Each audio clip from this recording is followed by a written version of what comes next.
บายดีอาจารย์และหมู่เพื่อนทุกคนน้องเองมีชื่อว่านางสุนิตามื้อนี้จะมานำเสนอเกี่ยวกับการสอบหาประสิทธิภาพโดยใช้โปรแกรม Excel ซึ่งนี้จะแม่นตัวอย่างที่เฮาจะนำมาวิเคราะห์ในมื้อนี้ก็คือการสอบหาผลก่อนการเรียนและหลังการเรียนซึ่งก่อนการเรียนคะแนนเต็มจะแม่น30และหลังการเรียนก็จะแม่น30บททดสอบย่อยจะมีอยู่3บทคือบทที่1บทที่2และบทที่3ซึ่งคะแนนเต็มแต่ละบทจะแม่น10นี่แม่นตัวอย่างที่เฮาจะนำไปวิเคราะห์ซึ่งจะนำไปวิเคราะห์ในโปรแกรม Excel เข้าไปหาหน้า Excel เลยที่เฮาเข้ามาหน้าตั้ง Excel แล้วนี่ก็จะแม่นตัวอย่างที่เฮาพิมพ์ไว้แล้วหลังจากที่เฮาพิมพ์ไปแล้วเฮาก็จะมาคิดรายคะแนนรวมโดยการคิดรายคะแนนรวมนี่จะแม่นใช้สูตรซ้ำ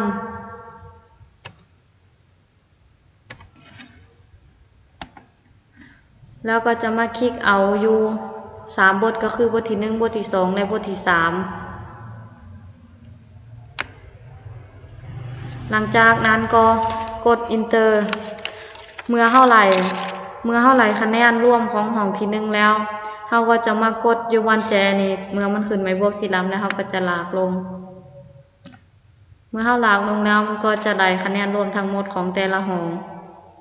หลังจากคิดรายคะแนนรวมนี่แล้วเฮาก็จะมาคิดรายคะแนนรวมต่างนี้ก็จะใช้สูตรคือกันกับคะแนนรวมนี้ใช้สูตรซ้ำ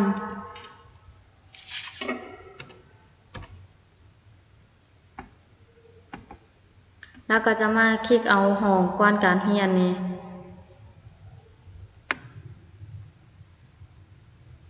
เมื่อเลือกแล้วก็จะมากด Enter หลังจากที่กด Enter แล้วเราก็จะได้คะแนนรวมของห้องทำอิฐเมื่อเราไล่คะแนนรวมของห้องทำอิฐแล้วเราอยากได้คะแนนรวมของแต่ละห้องเราก็จะมาคลิกอยู่บนแจนี้เมื่อมันขึ้นไม้บวกสีดำแล้วเราก็จะลากไปเลยเมื่อเราลากวันนี้มันก็จะได้คะแนนรวมทั้งหมดหลังจากที่เราคิดรายคะแนนรวมทั้งหมดแล้วเราก็จะมาคิดรายค่าเฉลี่ยเท่ากับแล้วก็จะมาคลิกใส่ห้องรวมนี้หลังจากคลิกใส่ห้องรวมนี้แล้วก็จะมา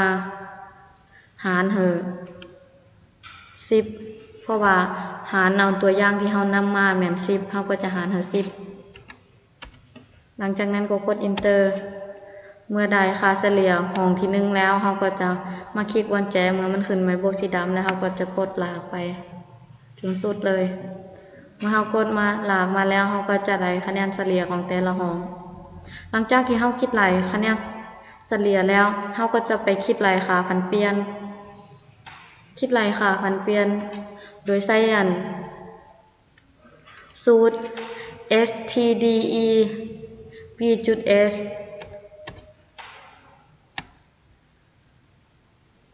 แล้วก็คลิกเซอร์ห้องก่อนเรียนนี่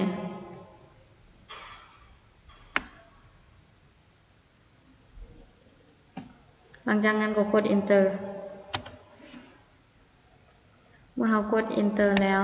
ได้ห้องที่1แล้วเราก็จะมาคลิกบนแจนี้เมื่อมันขึ้นไม้บวกสีดำแล้วเราก็จะลากให้มันสุดแล้วก็จะได้ค่าผันเปลี่ยนทั้งหมดของแต่ละห้องหลังจากที่เราคิดรายค่าผันเปลี่ยนแล้วเราก็จะมาคิดรายเปอร์เซ็นต์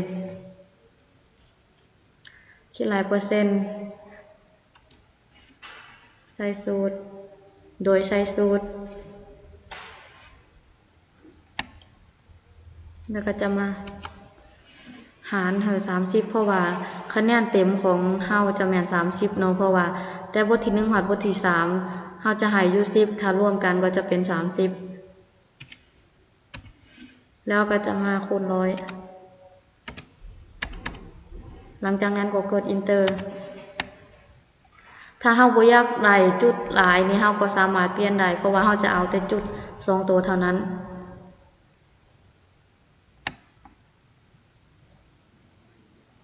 หลังจากที่เฮาได้ห้องที่1แล้วเฮาก็จะมา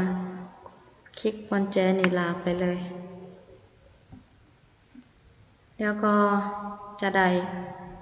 เปอร์เซ็นต์ทั้งหมดของแต่ละห้องนี่จะแม่น E1 และนี้ก็จะแม่น E2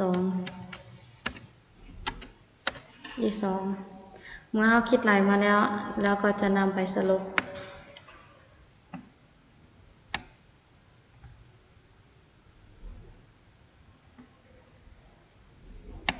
มีแม่นตามตารางสรุปผลการส่องหาประสิทธิภาพ